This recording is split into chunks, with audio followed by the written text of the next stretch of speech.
And a lot of times people think that it's really up to the doctor to make that decision, and that's just not true. You can make the referral yourself. You can ask the doctor for a referral. Well, hello everyone, and welcome back to The Good You Do. I have a very dear friend, and dare I say, an old friend, not that she's old, but our relationship goes back a long way, Miss Kari Sawin. Nice to see you, my friend. How are you? You too. Good. Thank you for having me. So go ahead, tell everybody about our history. I started at Personal Best when I was 14, Uh-huh. and was graduated to black belt right before I went to college, and kind of lived and came back in the area, and we met each other again a couple of years ago at I think it was the Mansfield, Mansfield CPAC yeah, yeah, meeting, yeah. yeah, resource fair. So, yeah, we've kind of seen each other around since then. So it's Yeah. been nice.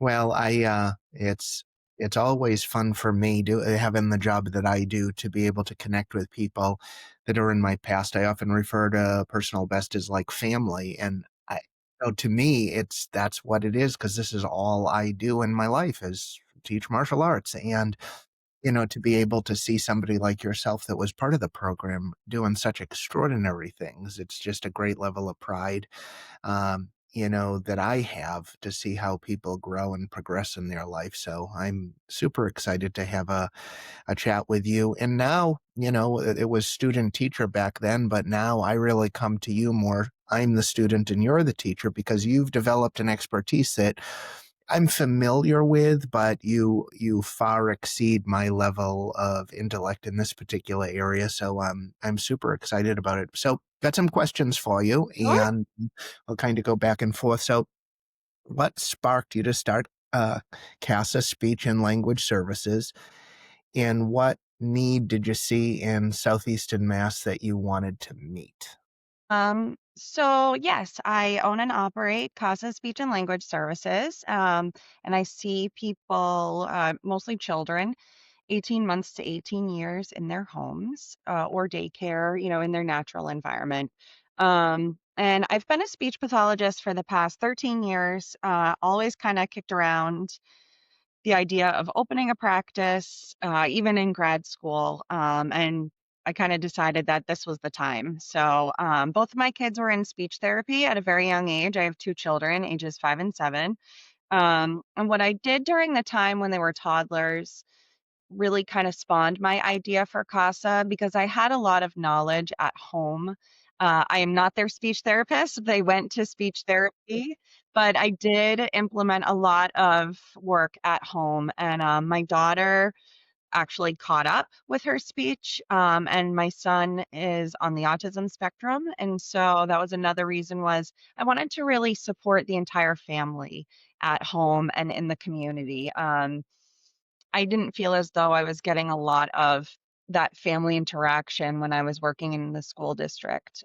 So I really like doing the home care, being at the home, figuring out what is great for each child and getting to know all of their family members and answering questions on how they can support their kids at home.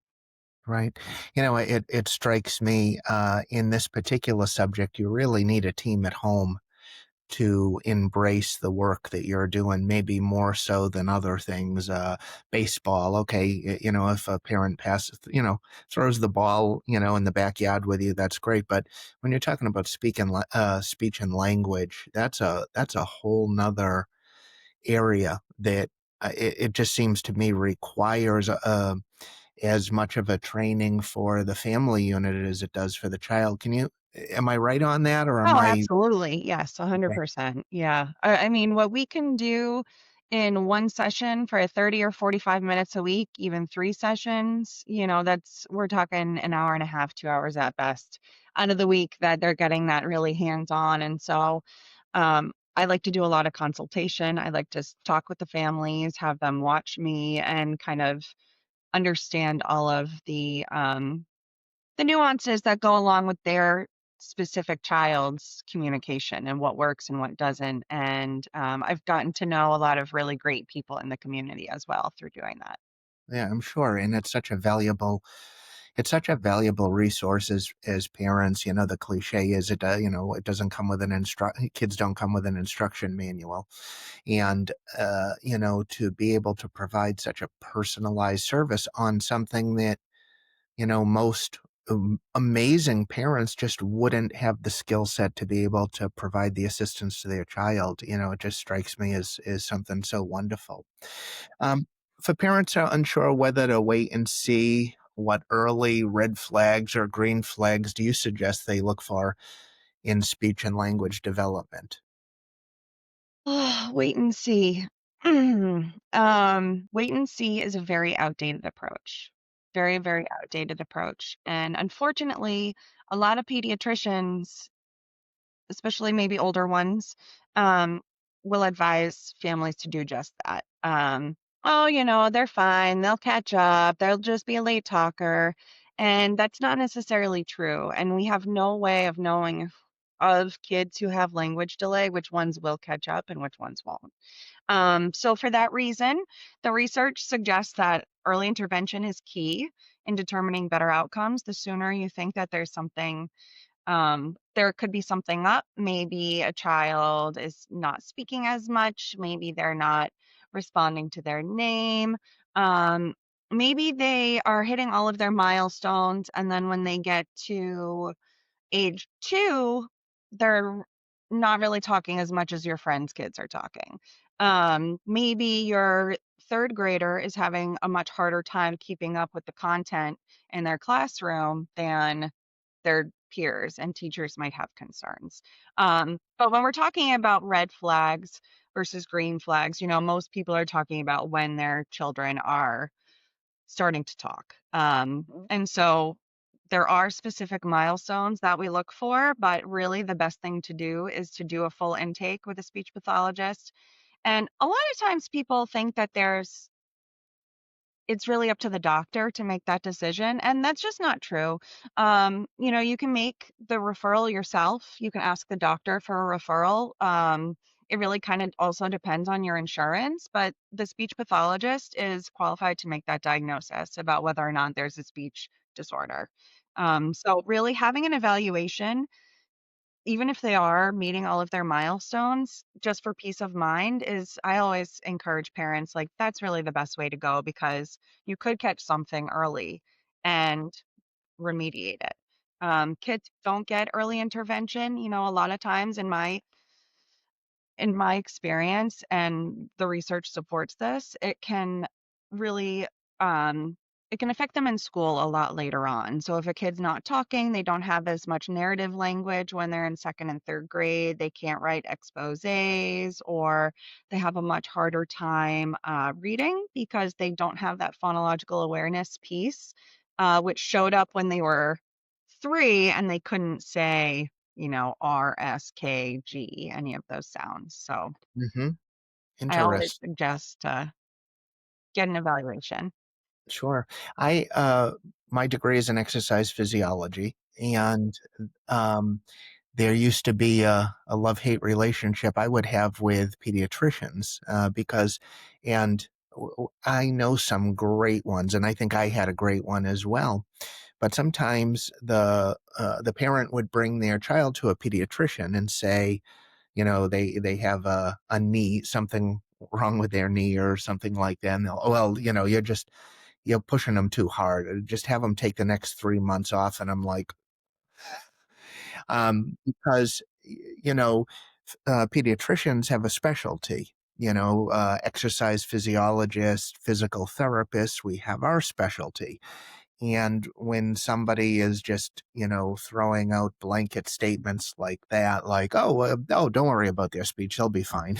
It must kind of, I don't know. There were times that I was just frustrated, like, no. Thoughts on that? I think I don't know why pediatricians do that. And I don't know if it's because they don't want to worry parents. Sure. And I Yeah, I can I understand do that. think I do think, I don't think there's uh, any bad intentions on their part. I think they're trying to put No. at ease for sure. Let me be clear on that. But also, it just seemed like, and maybe this is going back a ways, they just didn't understand that there's a separate level of expertise that somebody could help with. And I'd have to imagine that would be the same in yours. Right. I always think, aside from a behavioral pediatrician or a neurologist, we're just talking to your run-of-the-mill pediatrician, internist. But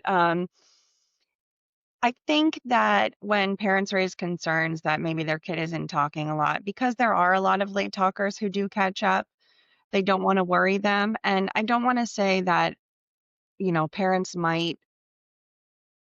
parents might voice their concerns multiple times over the course of a child's first 5 years, um, or first 3 years, even. And then at that point, when a child is usually 2, maybe 18 months, the pediatricians are like, oh, yeah, maybe something's not right. But the mom knew about it when they were a year, So now you just wasted 6 months kind of hoping that things might get better, and they didn't. And now the child is 6 months behind. So I really trust those parental instincts. As a mom myself, I think they're very, very powerful. And so I always like to kind of put all of the decision making goes to the parents, but I want them to be able to make the most educated decision possible. And you can't do that if you're not being encouraged to seek elsewhere. So, Yeah, I absolutely think you're right on that. My youngest daughter has dyslexia, and her mom and I, we we knew it with the classic like civilian, analysis. Oh no, she's dyslexic, but um, I think at least for dyslexia at the time, so this is going back 19 years. Uh, well, we can't evaluate for that. I want to say it was until first grade or second grade is not the evaluation. But you told me that you're with the speech and language, you go from as young as 2 years old to 18. Are there any, are there any it seems like the parameters are really opened up there nicely, where at least in our experience, even though we saw it as parents, the actual diagnosis to get the services wasn't there at the time that we recognized it. yeah, it's a little different for dyslexia because dyslexia is such a kind of a more academic, like learning disability. Okay, Um, and dyslexia definitely can be affected la- by language for sure. We also, as speech pathologists, we also specialize in literacy, because it's that written and uh, reading and writing is part of language, written language. And so, um, yeah, I will see sometimes issues with reading, not necessarily dyslexia. I think dyslexia, I personally don't know as much about dyslexia as I would like to. I think it's super interesting. But I know that kids that have dyslexia, some of them, you do a parent intake. Did they meet all of their milestones? Did they have any issues when they were toddlers? Oh, turns out they were in early intervention for speech therapy because they were having delayed language. And so has happened to me more often than not when you kind of do a deep dive, which is why the early intervention is so important because issues can show up later on. sure. I think it's so important. One of the things that I love in the conversations that we have kind of relate to this next question I want to ask you.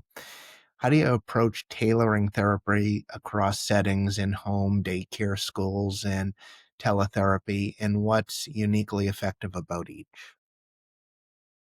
So, how do I tailor therapy? I feel like it's one of those things that I just do now.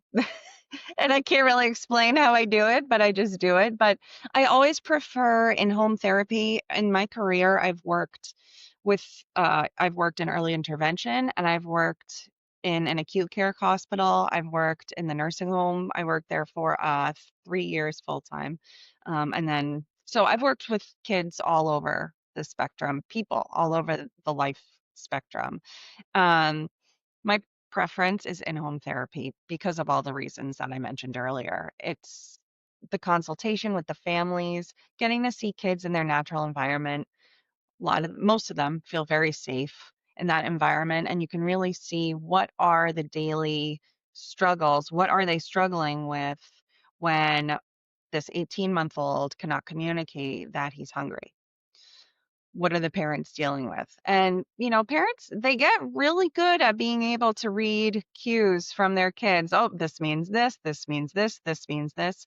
But that's not functional when the kids go to daycare, or that's not functional once they get to school, or if they're talking to anybody else.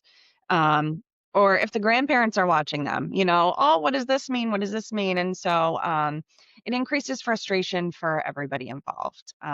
So I really like home therapy for that reason, the hands-on training of the parents and the caregivers. I think teletherapy is great for the right candidate. I don't recommend teletherapy to everybody. Currently, I am only working with one student via teletherapy. I've worked with more in the past, but you kind of have to be of a right age with a right attention span, with the motivation. But it can be really effective for some kids. School, same reason why I like doing it in home. I like seeing where kids are all day. How can I best help them learn in school? And working with teachers or daycare providers is really I really enjoy that aspect of speech therapy, is the consultation. Oh, that's wonderful. The reason I said I love this best is because in talking with you, when you explained what you did, it's such a customized approach to each and every student. You're not pushing a one size fits all. I so respect that about you because every child is unique, and meeting them where they're at is so very important. If there's one thing that I'm very proud of our teaching team at Personal Best over the years, it, we've just gotten better and better at meeting people where they're at, um, whether it be age and injury, any sort of processing issues. It runs the gamut, but if you have that ability to meet somebody where they're at, it just ups the success, so much. And to me, it shows such a level of caring beyond a transactional, um, relationship. Yeah. Yeah. Yeah. And, That's why yeah. that's why personal best is so apropos. I think that's great. And but it is the same, and it has to be, because there are different ways that we can teach kids how to talk, and but not everything is going to work for every kid, and a lot of it is ongoing assessment. This isn't working, let me try this. This isn't working, let me try this. And it is kind of that ongoing assessment and tailoring, and even, based on the day. Am I in a good mood? Are they in a good mood? Am I tired? Are they tired? Sometimes you get better from me than you will the next day. And the same goes for our kids. Some days are better than others. And that's just, Carrie, I don't believe that. I don't believe you have bad days. yeah, no, never, never. Next question, and this one is important too, especially with some of the things that are happening in the world. One of the students that I teach is a neuroscientist, so I'm very curious, and I'm always asking him questions about kind of the evidence-based research for things that I hear. So, which evidence-based methods you use most often and why? Could you share a simple at-home activity that helps carry over progress between sessions? Oh, this feels like an I interview. know. Okay. Um, I mean, again, each method really depends on the child's areas of need, right? So if it's phonology, maybe I'll use the cycles approach or minimal pairs. Maybe I'll do some cognitive reframing. For example, I had this one client and I worked for months with her. She was 5, and I worked with for months with her on the K sound and the G sound. So k, g, and we call those velars. And the poor girl's name started with a K. Ugh, Yeah, and so I'm not going to start working on G, gorilla. Let's try to get that done. I want her to be able to say her name of course. appropriately, to age appropriate levels, and so that kids can everybody could understand her. And so we worked with minimal pairs for a while, which is basically distinguishing between K and G, or K in this case, it was K and T, because each K sounded like a T. So I instead see. of saying cat, she would say tat.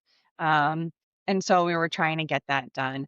Um, if it's a Gestalt language processor, sometimes I'll use the natural language acquisition framework, which was developed by Marge Blanc, who's a researcher in the area. Um, and that is like its whole own thing that I had to get trained on. But the reason why I did that was because my son was a Gestalt language processor, so it was interesting for me to be able to bring some of those strategies at home.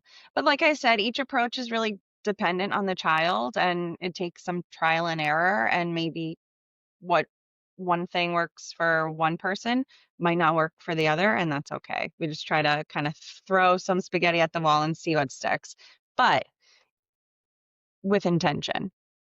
Yeah. Well, with intention, and you're not somebody you're coming in as a person who's studied this, and you're a person that has worked with a diverse group of people. So, you're coming in at a very, very high level and then throwing spaghetti against the wall. Your spaghetti throwing is a lot different in this Well, yeah. Yeah. I mean, like I said, it is all evidence-based, and so, Yes.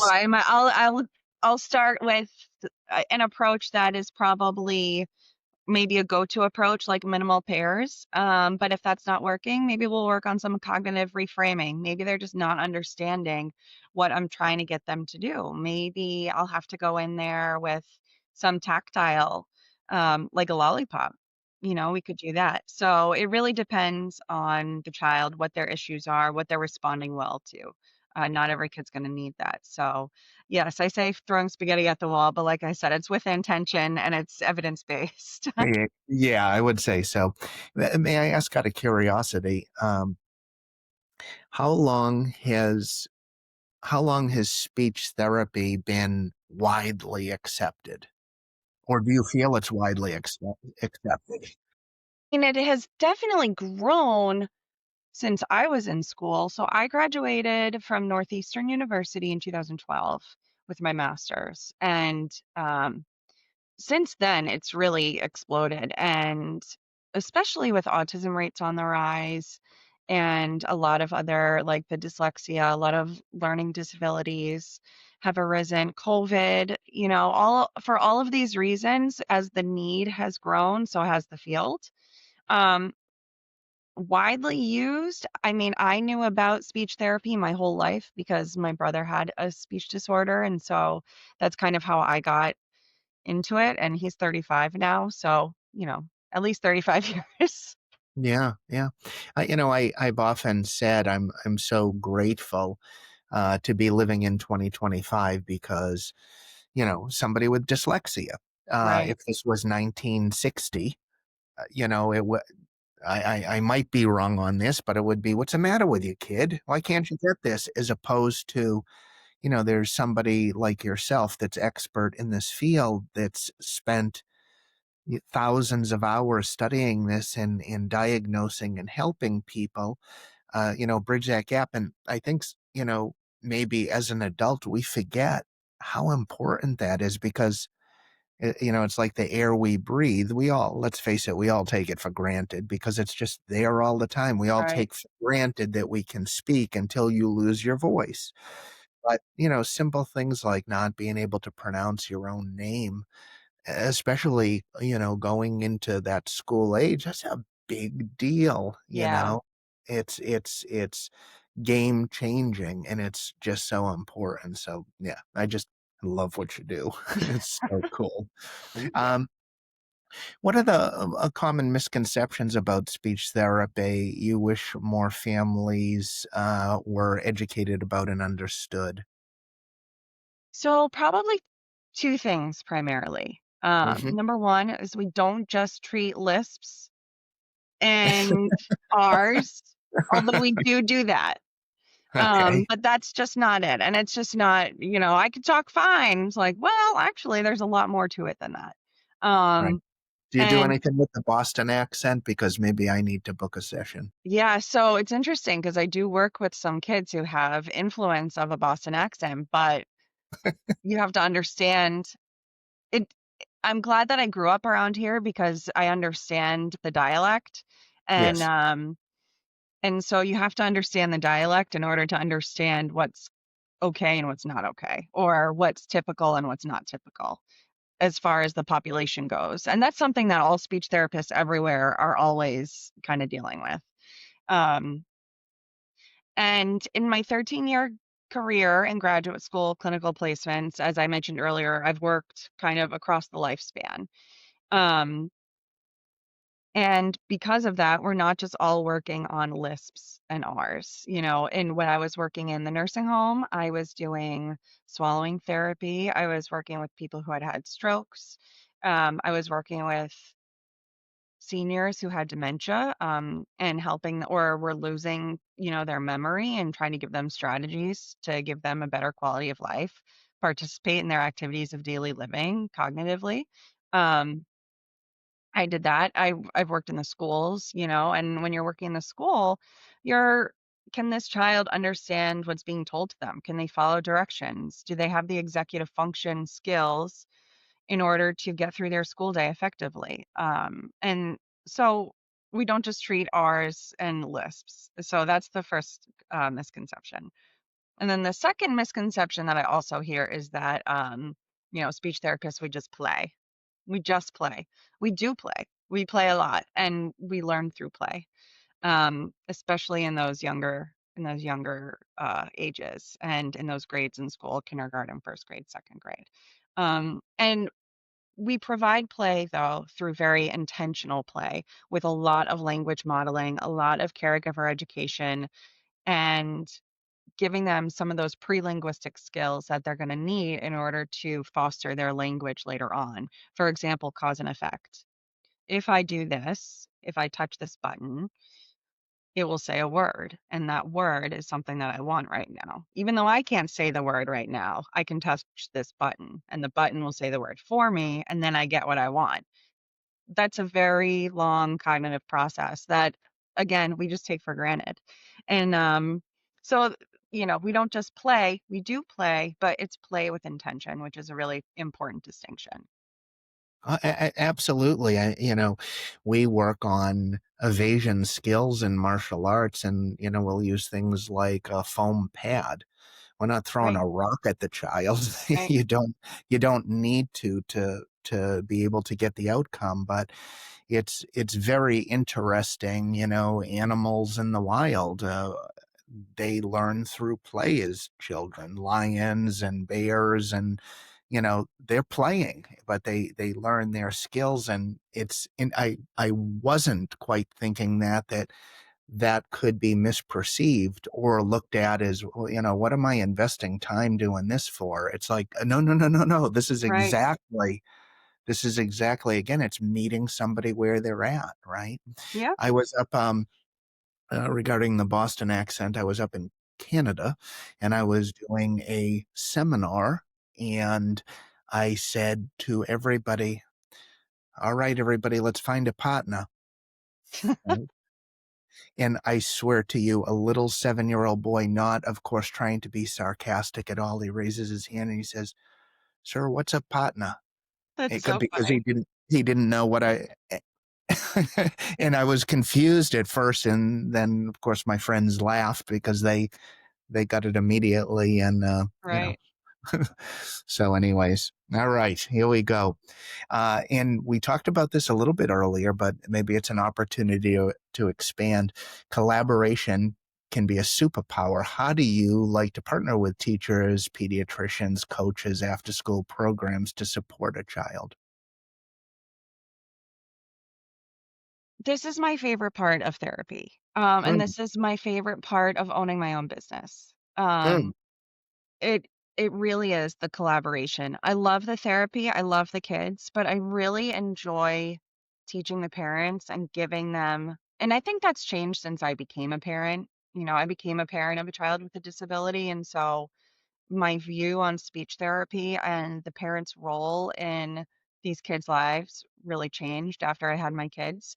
And yes, now I kind of think of that as like that's my mission. I want to give kids the tools, but I also want to give the parents the tools to help support, because when they're done with speech therapy, I don't see them anymore, but right, they're always gonna be their kid. So, right, that's one of my favorite parts, is really connecting with families, caregivers, doctors, ABA therapists, daycare providers, OT, PT, whoever it is. I really, really enjoy that collaboration and that consultation piece.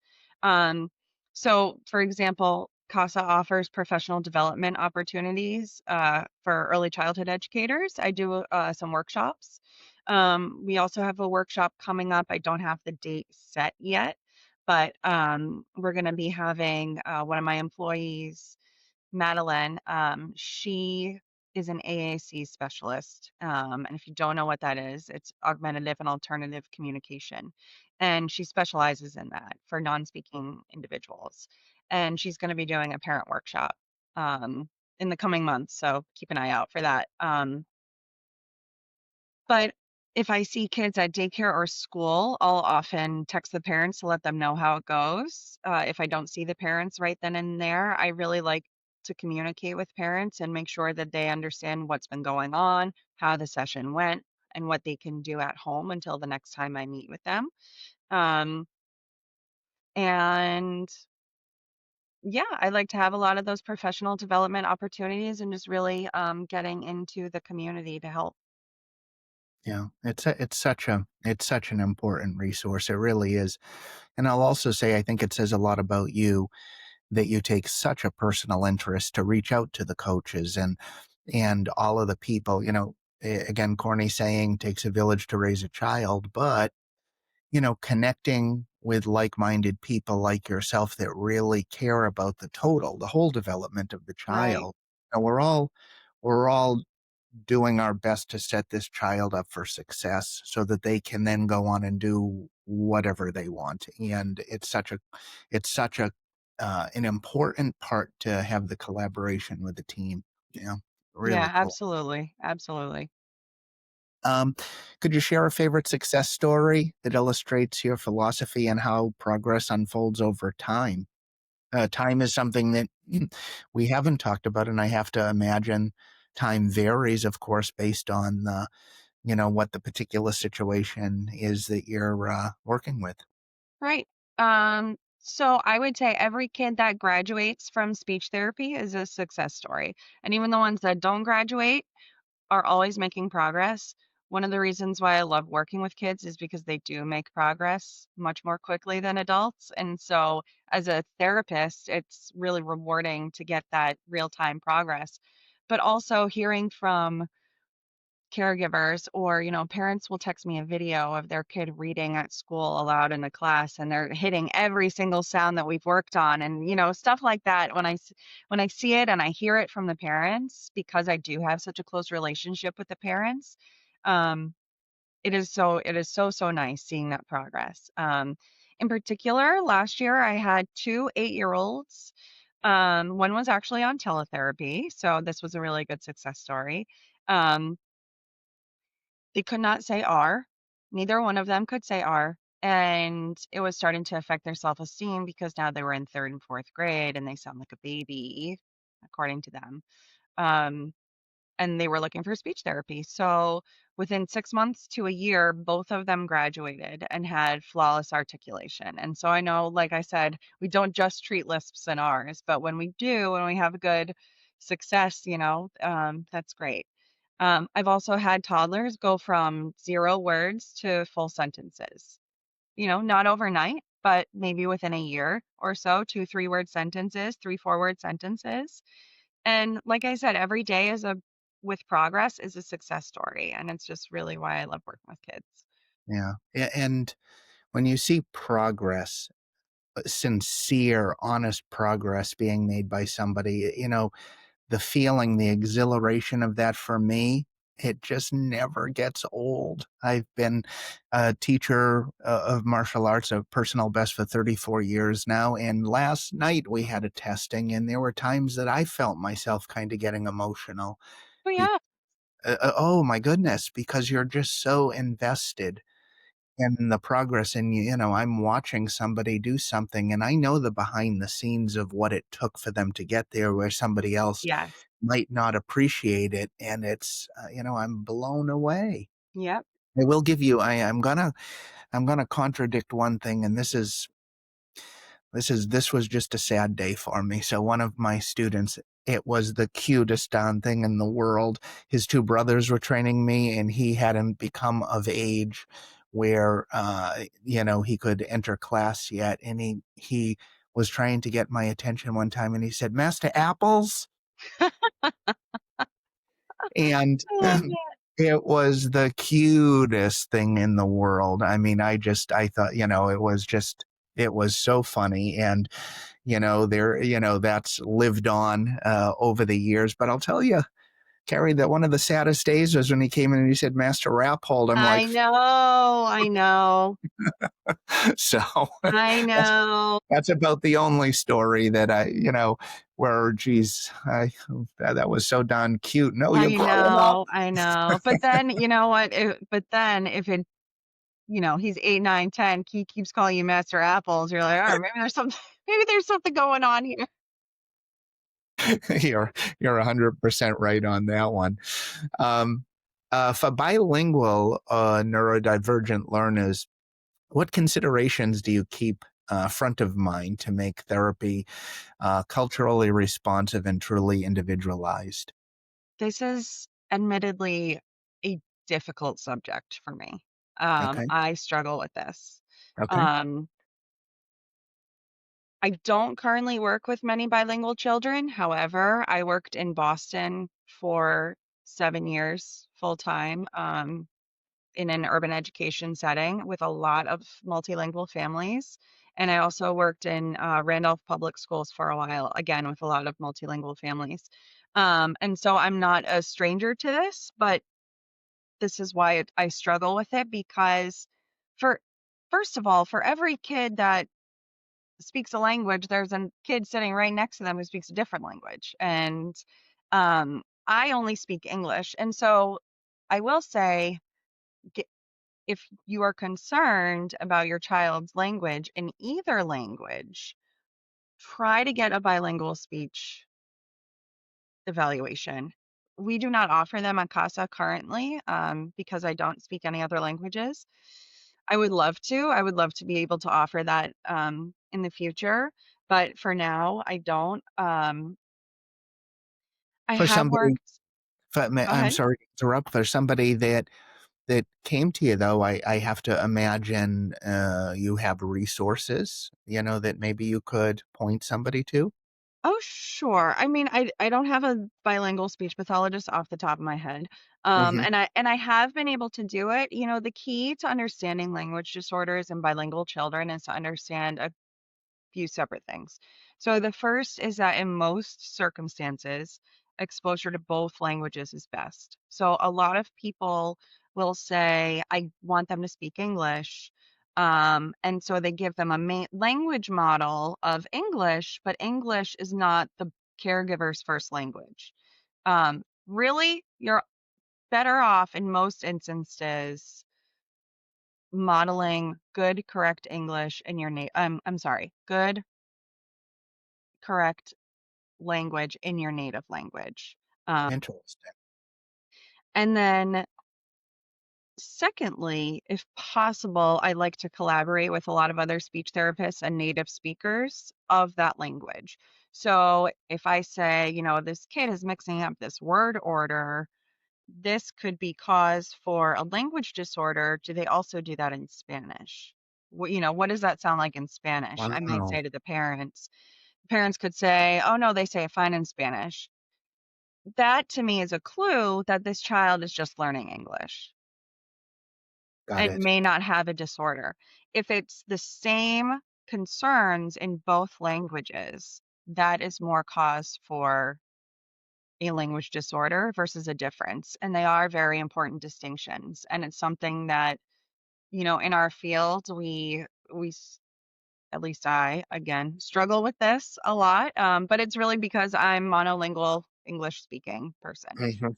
Yeah. Um, I wish I weren't, but I am. So I wish I weren't, but I am. But yeah, like I said, this is one of the more challenging topics and definitely not my forte. I don't want to pretend like I know it all, but that's really the key is understanding is are these issues popping up in both languages? Maybe they're not speaking English yet, but they have 50 words in Creole. Well, you don't have to worry about this child then. Right. Right. Yeah. Yeah. Within martial arts, there's so many different styles and systems and such. And I think people appreciate, if they're asking me about what we do at Personal Best, to be open and honest. I'm not going to pretend I'm a Tai Chi master because I took one seminar. Right. um, I think you understanding these are the things that I can really help you with, or these are the things to look for, or, maybe, assisting and helping them find a different resource. I mean, I think that's, to me, that's a good service, to the person that, comes your way. Which Yeah. brings me to my final question. Oh, all right. Although I could probably go on for 10 hours with you. To me, this is just, it's fascinating. If a family is ready to get started, what does your intake process look like from first contact through evaluation? And how do you set goals that feel clear and motivating for the parents? And that's not an easy question to answer, I would guess, because of the personal approach that you take, but maybe even broad brushstrokes as far as that. So, as a parent experiencing this for the first time, at least they'll have some expectation. Yeah, so our intake process is very easy. My practice is very small currently. It's me and one other SLP. So you get a lot of hands-on from me. I'm the person that you're talking to. I'm the person most likely providing the therapy. I'm the person doing the intake.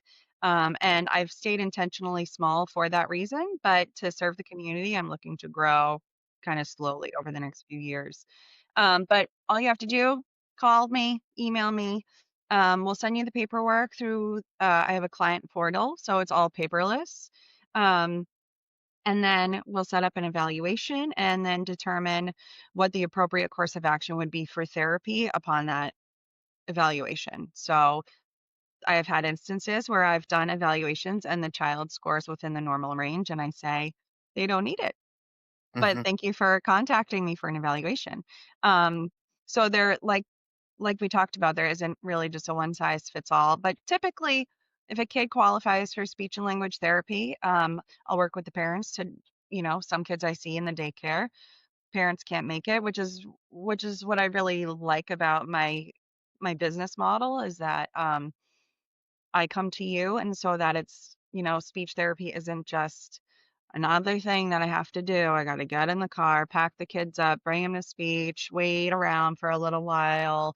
Then they have baseball, then they have to do, this, that, and the other thing. I can come to your house while your kid's home and you're working, or I can see them at daycare and you have the afternoon off. So, um, that is really nice. Yeah.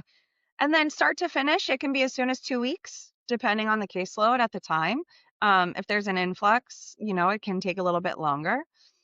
As far as how do I set goals? I try to keep it as functional as possible and or honor all forms of communication. So whatever the concerns are, that's how we tailor a therapy approach. Um, if a child qualifies for it.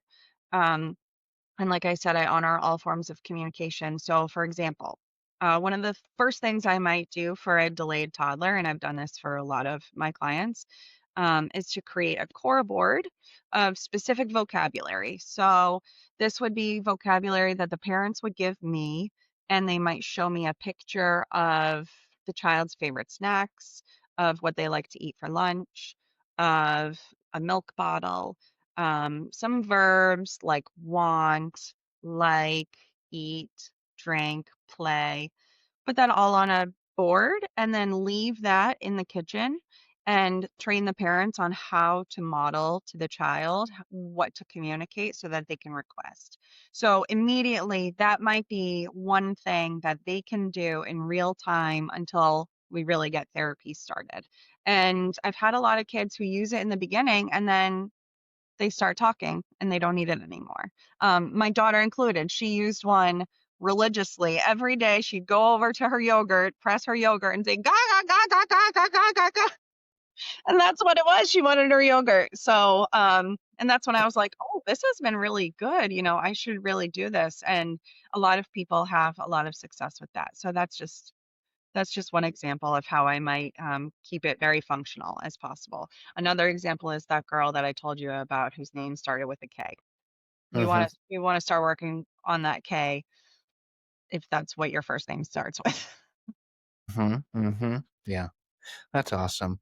Well, like I said in the beginning, I'm just so proud of what you're doing. I think it's such an important service for parents that need that assistance. And you know, I think when you can affect someone's language in a very positive way, you really have an opportunity to change how they experience the world around them and how the world receives them, particularly at the younger age. But I was even unaware when you were talking about working in senior care and and the valuable nature of doing this work there. I mean, it's really incredible. So you're a good one, my friend, and I'm so again, I'm so proud and I'm so happy to connect with you, and I look forward to doing things um, at Personal Best with you because I think you have a great level of intelligence in your approach that we can certainly benefit from and improve the way that we deliver our services. So thank Yes, you. that pilot program is Yes, underway. It's taken a yes, little bit of a little bit of a backseat lately with back to school, but of we're gonna course. get there. Yeah, and if somebody wanted to reach out to you, what's the best way? Sure. So you could the best way is probably email. Okay, And it's info at CASA Speech, KASA Speech.com. okay, great, wonderful. Or Well, you could Carrie, the oh, website, please which go is ahead. CASA Speech, which is also CASASpeech.com. Okay, your website, CASA Yes, Speech. yeah. Wonderful. Awesome. Well, Carrie, thank you so much. I really appreciate it. And you are definitely doing a lot of good for our community. So I wish you continued success with what you're doing. Thank you so much for having me, Master Apple. My pleasure.